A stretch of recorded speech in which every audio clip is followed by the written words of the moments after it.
यहाँ से थोड़ी ही दूरी पर तुलसी का पावन वन है, जहाँ गिरिराज जी महाराज की तलैटी है, यमुना जी का पावन किनारा है। ऐसे पावन पुनीत श्री धाम पिपरम वृंदावनम नामो पश्चिम नभ काननमो।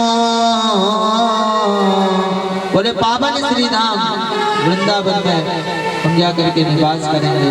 चंद बाबा कहने लगे रहने की व्यवस्था नहीं, रहेंगे कहाँ? बोले रहने की व्यवस्था नहीं, हम बैलगाड़ी के नीचे रह लेंगे, खाने के लिए कुछ नहीं, कंदमूल फलों को खा लेंगे, पर जिस स्थान पर हमारे लाला को कष्ट पहुँचे हम ऐसे स्थान पर नहीं रहेंगे। हम तो स्थान को छोड़कर, क्यों पूरे राक्षसों ने स्थान को घेर लिया, हमारे बारी बारी हमारे लाला को कष्ट पहुंचा रहे हैं। प्रभु के प्रति समर्पण की ये भावना इन ग्वाल वालों की थी, इसलिए भगवान सबको छोड़ करके और इन ग्वाल वालों के बीच में मेरे गोविंद प्रकट हो गए।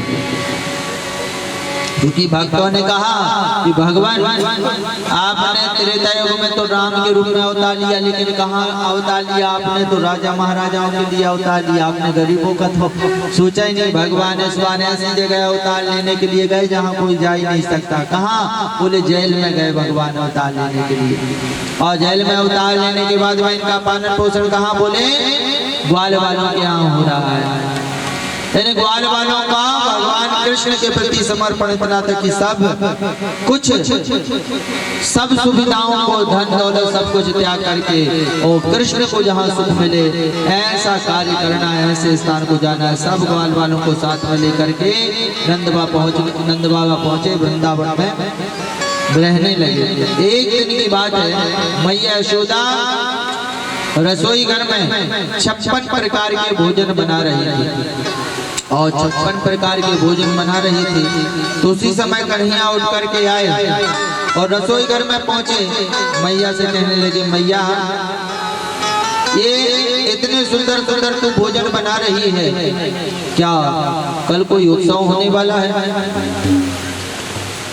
क्या कल कोई उत्सव होने वाला है? मैया कहने लगी, बाबा मुझसे ना पूछ, जा करके अपने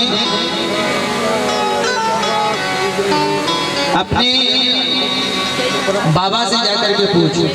बोले ना मैया,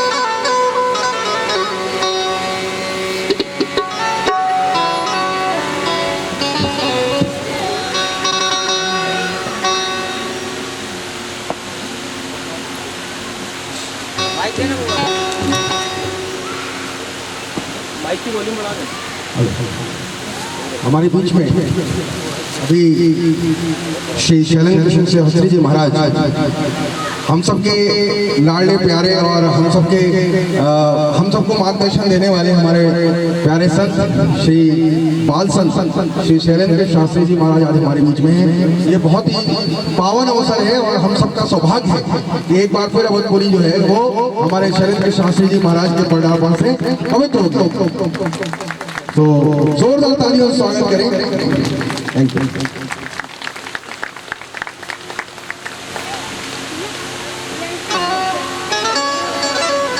हेलो भक्त वत्सल भगवान की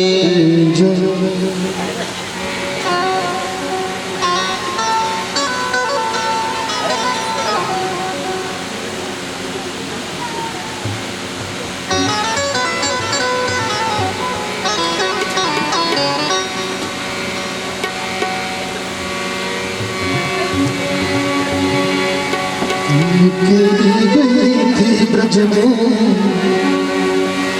कोई नहीं था मेरे संग में, मोर पंख बाबा मिल गया है, मोर पंख बाबा मिल गया, मोर पंख बाबा मिल गया।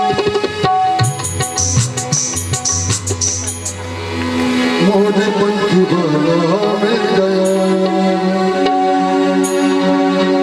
अकेली गई थी ब्रज में, कोई नहीं था मेरे संग में, मोरे पंख बोला मिल गया। अरे मोरे पंख बोला मिल गया, मोरे पंख बोला मिल गया। मोरे पंख बोला मिल गया। अकेली गई थी ब्रज में, कोई नहीं था मेरे संग में, मोरे पंख बोला मिल गया। मोरे पंख बोला मिल गया।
मन में लगन लगी लगन ढूंढ रही जीवन में ढूंढ रही जीवन में मुझे ग्वाल वाले मिल गए ओ मुझे ग्वाल वाले मिल गए ओ मुझे ग्वाल वाले मिल गए ओ मुझे ग्वाल वाले मिल गए अकेली गई थी नजर कोई नहीं था मेरे संग में अकेली गई थी नजर कोई नहीं था मेरे संग में अकेली गई थी नजर कोई नहीं था मेरे संग अकेली गई थी नजर कोई नहीं था मेरे संग में मोर पत्थरा जय हो हाय मोर पत्थरा ओ मोर पत्थरा हाय मोर पत्थरा मोर पत्थरा मोर पत्थरा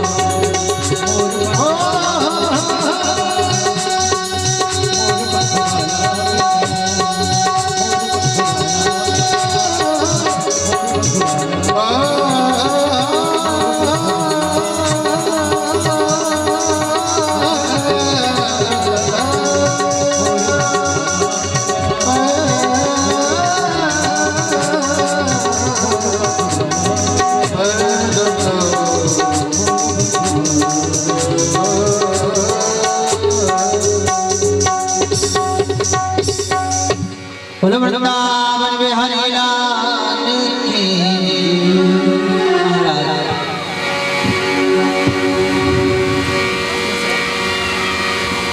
कथा में चलते हैं उसकी पूर्व शायद आप सब लोगों को अलग से बताने की आवश्यकता तो नहीं है। आप सभी हमारे बीच में जो विराजमान ये श्रीमद् भागवत महापुराण के अंतरराष्ट्रीय प्रवक्ता आदरणीय श्री शैलेंद्र जी महाराज हमारे बीच में उपस्थित हुए और अभी जहाँ तक मैंने पढ़ा हुआ था 438 कथाएं 438 कथा करने का भगवान की इन पर इतनी महती कृपा है। अभी उम्र भी कोई ज्यादा नहीं है, हमसे छोटे हैं बड़े बड़े बड़े हमसे तो बड़े हैं, तो कोई ज्यादा उम्र नहीं है और इतनी कम उम्र में ये हम सब वक्ताओं के लिए तो 438 कथा करने का इन्हें सौभाग्य प्राप्त हुआ है। तो मेरी नजर में भगवान की नजर इन पर सबसे ज्यादा है कि इन पर इन्होंने इतनी 438 कथाएं अभी तक कर ली और अब हम लोग तो लगभग बचपन से ही समझ लें एक दूसरे के अधीनत्व रहे होंगे और देखने में भी हम लोग भाई भाई जैसे तो लगे रहे होंगे। आज एक सा कलर भी पहना हुआ है। आप बड़े भाई हमारे आपकी हर क्षेत्र में हर राज्यों में आपकी कथाएं होती हैं और कल ही शायद हमने सोशल मीडिया पर देखा था आपका शायद 26 से है क्या? कल से हाँ कल से आपका विश्वकर्मा नगर में आपकी भागवत कथा और उसके पहले शायद रायसेन जिले अच्छा शिवपुरा ये रायसेन जिले में हुई थी ना बरेली।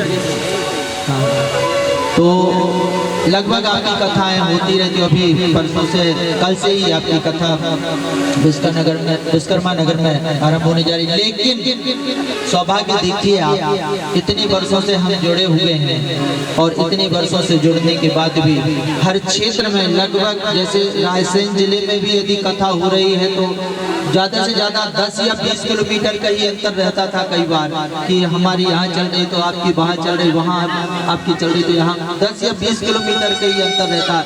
लेकिन ऐसा आकस्मिक मिलन आज तक नहीं हुआ। ये अभूतपूर्व की तरह पर धन्य मेरे भाई और मेरे सौभाग्य ये मेरे भाई का मेरे बड़े भाई का आज मेरी कथा में और आगमन हुआ। मैं अपने आप को बड़ा भाग्यवान मानता हूँ और ऐसे ही आपका स्नेह प्रेम निरंतर निरंतर बना रहे और परमात्मा आपका निरंतर निरंतर कृपा बनाए रखे, ताकि अभी तो आपकी 438 हुई हैं, लेकिन अगली बार मिलना हो तो पूरे 1000 कथाएं आपकी पूरी हो जाए, ऐसे हम भगवान से विनती करते प्रार्थना करते हैं। और बड़ा ही सुंदर आपका भाव, इतनी सरलता आज भी है कि देखो कोई पद पा करके बड़ी जल्दी कहीं ना कहीं अभिमान का अंकुश झलकने ही लगता है, कहीं ना कहीं तो झलकने ही लगता है। बड़ा पद जिससे मिल जाता है, एक से बढ़कर एक पदाधिकारियों को देखा है, पर मैंने देखा कि आपकी सरलता इतनी है, जो बचपन से अध्ययन के समय से आपकी जो सरलता बनी हुई है, इतनी कथा करने के बाद, इतने साम्राज्य को, इतने समाज को लेने के बाद, समृद्धशाली लोगों को लेने के बाद आज भी आपका स्वभाव वही सरल का सरल बना हुआ है। आप छोटे से छोटे व्यक्ति को भी हृदय से लगाते हैं और बड़े से बड़े लोगों की सबको समान रूप से समान दृष्टि से देखते हैं, ऐसी आपकी सरलता। और शायद इसी सरलता के कारण लोगों का प्रेम और मेरे ठाकुर का भी प्रेम कहीं ना कहीं आप पर झलक रहा है, और आप निरंतर व्यास आदि को प्राप्त करते हुए और समाज में एक नया संदेश लेकर के जा रहे, समाज की जो बुराइयों को दूर करने का प्रयास कर रहे हैं। मैं ठाकुर जी से बस यही विनय करता हूँ, निरंतर आप व्यास गद्दी पर प्रतिष्ठित रहें, ताकि समाज की बुराइयों को दूर करते हुए एक नई दिशा की ओर समाज को लेकर के जाए। यही मैं आपसे प्रार्थना करता हूँ। हर कथाकार ये चाहते हैं। तो अब आपके विषय में तो हम बोलना चाहें तो 3 घंटे भी कम पड़ जाएंगे महाराज, जितना बोल सकते हैं। आपकी इतनी स्वभाव, इतनी सरलता है आपका, 3 घंटे भी कम पड़ सकते हैं यदि बोलना चाहे तो। पर सूक्ष्म रूप में ही आपकी बात को लेकर जब ये चलते हैं, हम कथा में, कथा की ओर चलते हैं, तो हम कथा के अंतर्गत हम चल रहे थे। कहाँ चल रहे थे?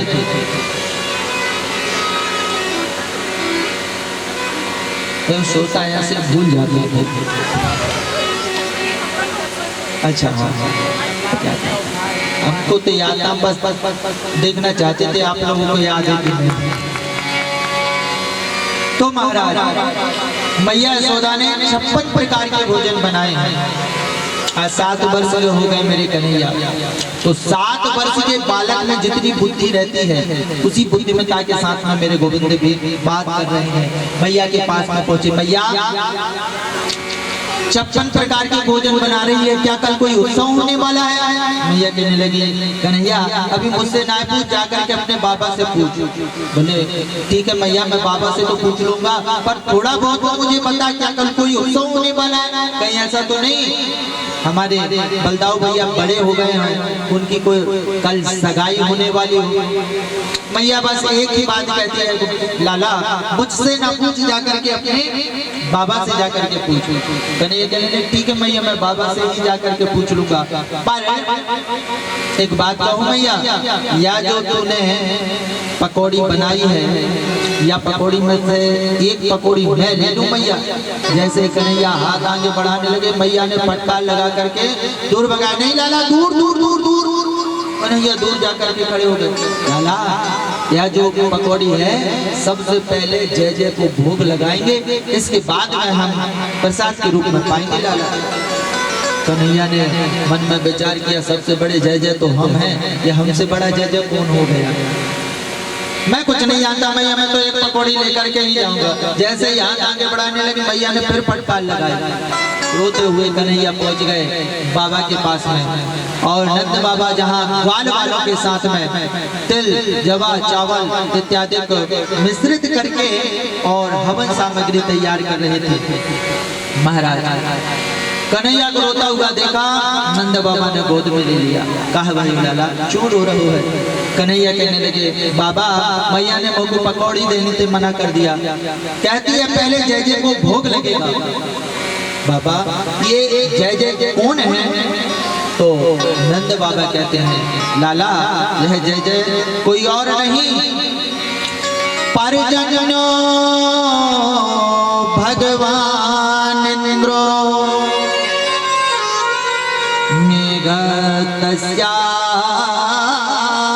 मेघतस्यात्ममूर्तया ते विर्वर्षन्ति भूतानां प्राणिनां जीवनं पया। लाला जय जय कोई और नहीं, हमारे परजन्यों भगवान इंद्र देवता का नाम है। मेघस्तस्यात्म मूर्तया, ये जो मेघ के रूप में, हवा के रूप में दिखा रहे हैं ना, ये उन्हीं का स्वरूप है। लाला हम हर वर्ष उनका पूजन करते हैं और पूजन करने से वह प्रसन्न होते थे। भूताना हमारे पूजन से प्रसन्न होकर के जल की बरसात करते हैं, जिससे इस धरा पर हरी हरी घास होती है, जिसे तेरी गौएं चरती हैं और वह हमें सुंदर दूध देती हैं, जिससे दही बनता है, माखन बनता है, उसे हम ले जाकर के मथुरा में देते हैं। तो इंद्र के पूजन करने से हमें सुख मिलता है। अब जैसे ही कन्हैया ने सुना सुख की बात, तो इतनी सुंदर बात मेरे गोविंद आज कह रहे हैं कि बाबा मैंने तो सुना है, ये जो आपने अभी कहा ना कि इंद्र के पूजन से हमें सुख मिलता है, लेकिन मैंने तो सुना है कि जीव का जन्म कर्म से होए, जीव का मरण कर्म से होए, और भगवान यदि किसी की सहायता करते भी हैं तो उसको ही सहायता करते हैं जिसका कर्म पर विश्वास होता है। भगवान कभी किसी को सुख न दुख देते हैं, क्योंकि स्वयं भगवान कह रहे हैं क्या कि कर्मणा जायते जन्तुर् कर्मणैव विनीयते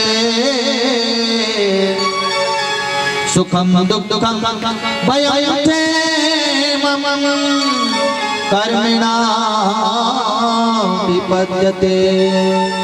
कर्म से मानव को सुख पहुंचता है और कर्म से जीव को दुख पहुंचता है। आज मानव के जीवन में जो भी सुख प्राप्त हो रहा है वह उसका कर्म ही बुरा कर्म है, जो उसे दुख की ओर ले जाता है, और एक अच्छा कर्म होता है जो उसे सुख की ओर ले जाता है। स्वयं गोस्वामी तुलसीदास जी भी कह रहे हैं रामचरितमानस में, कर्म प्रधान